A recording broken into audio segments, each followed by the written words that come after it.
bounds.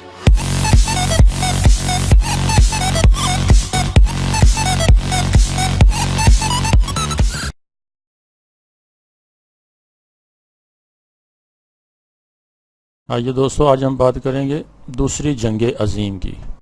جی ہاں، world war 2 ایک عالمی جنگ تھی جو 1939 سے شروع ہوئی اور 1945 میں ختم ہوئی۔ جنگ عظیم کا بیج اس وقت بویا گیا جب معاہدہ وارسائی پر دستخط ہوئے، لیکن اس کا باقاعدہ آغاز 3 ستمبر 1939 کو ہوا جب پولینڈ اور جرمنی حملہ آور ہوئے۔ برطانیہ نے جرمنی کے خلاف اعلان جنگ کر دیا۔ 1918 سے 1939 تک کی یورپین تاریخ پر نظر ڈالی جائے تو معلوم ہوتا ہے کہ برطانیہ اس کا خواہاں تھا کہ ہٹلر زیادہ سے زیادہ طاقت پکڑ جائے۔ اس غرض سے اس نے چیکو سلواکیہ کے حصے بکھرے کر دیے۔ پھر پورے چیکو سلواکیہ پر جرمنیوں کا قبضہ ہو گیا اور برطانیہ خاموش رہا کہ ہٹلر کی حکومت مضبوط ہو جائے گی تاکہ وہ روس پر حملہ کر سکے۔ مگر جب ہٹلر نے روس پر حملہ کرنے کی بجائے پولینڈ پر حملہ کر دیا تو انگریز گھبرا اٹھے۔ انہوں نے پولینڈ کی حمایت میں نازی حکومت کے خلاف ہتھیار اٹھا لیے۔ اس جنگ میں 61 ملکوں نے حصہ لیا۔ اس کی مجموعی آبادی دنیا کی آبادی کا 80% ہے اور فوج کی تعداد 1 ارب سے زائد ہے۔ تقریباً 40 ملکوں کی سرزمین جنگ سے متاثر ہوئی اور 5 کروڑ کے لگ بھگ لوگ ہلاک ہو گئے۔ سب سے زیادہ نقصان روس کا ہوا۔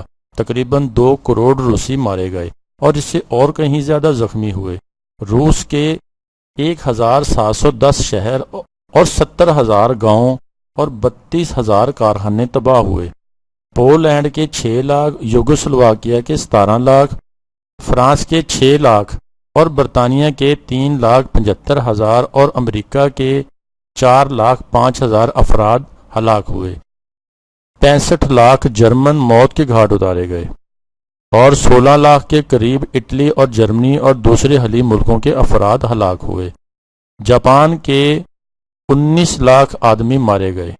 جب جنگ کا سب سے زیادہ ظالمانہ پہلو ہیروشیما اور ناگاساکی پر امریکہ کا ایٹمی حملہ تھا۔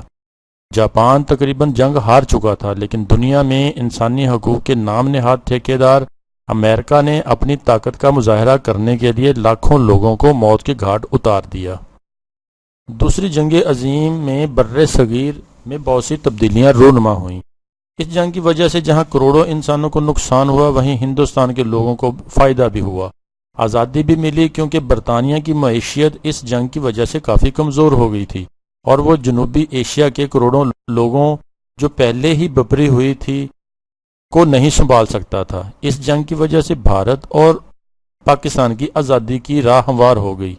جنگ کے عالمی منظر نامے پر دور رس اثرات مرتب ہوئے۔ تاج برطانیہ کا سورج غروب ہوا۔ جنگ کے بعد اسے اپنے کئی نو آبادیاتیوں میں سے نکلنا پڑا، جس میں ہندوستان بھی شامل ہے۔ دوسری جنگ عظیم کے بعد عالمی منظر نامے پر 2 بڑی طاقتیں نمودار ہوئیں، روس اور امریکہ۔ ان دونوں بڑی طاقتوں کے درمیان سرد جنگ کا آغاز ہوا، جس کی وجہ سے کئی چھوٹی جنگیں لڑی گئیں۔ جدید جمہوری ریاستیں اور کمیونسٹ ریاستیں اس جنگ کے بعد ایک دوسرے کے خلاف برسر پیکار ہو گئی تھیں۔